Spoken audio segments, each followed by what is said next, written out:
ભરૂચના આમોદમાં ગટરો ઉભરાતા રોષ જોવા મળ્યો, જ્યાં વોર્ડ નંબર 1ના સ્થાનિકોનો વિરોધ તો અનેક વખત રજૂઆત કરવામાં આવી છતાં ગટરના પાણીના કારણે રોગચાળાની ભીતિ જોવા મળી રહી છે।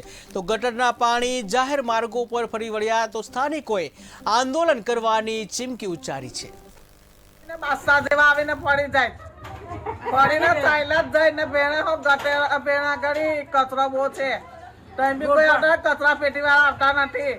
મફત પગાર લેવા બેઠા બધા બધાને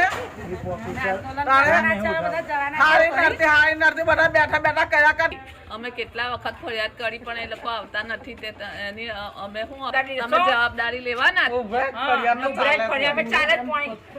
વારંવાર ટેલિફોનિક વાત કરેલી છે અમે લોકોએ એને કે નગરપાલિકાવાળા માણસો આવે હોય છે, પણ નગરપાલિકાને જાણવા માંગીએ છીએ કે વહેલી તકે આનું નિરાકરણ લાવે, નહીં આવે તો પછી જન આંદોલન કરીશું ગાંધી માર્કેટ।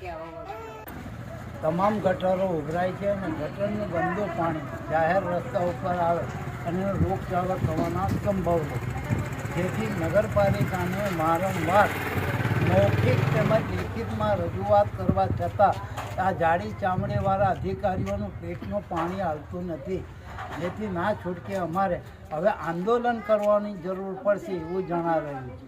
ચીફ ઓફિસર નહીં શકે અને જો હવે કરશે તો ના છૂટકે અમારે આંદોલન કરવું પડશે। તેની અમે તમામ પુરસા નવી નગરીના ભાઈઓ તથા બહેનો તમને જણાવીએ છીએ અને તેની તમામ જવાબદારી નગરપાલિકા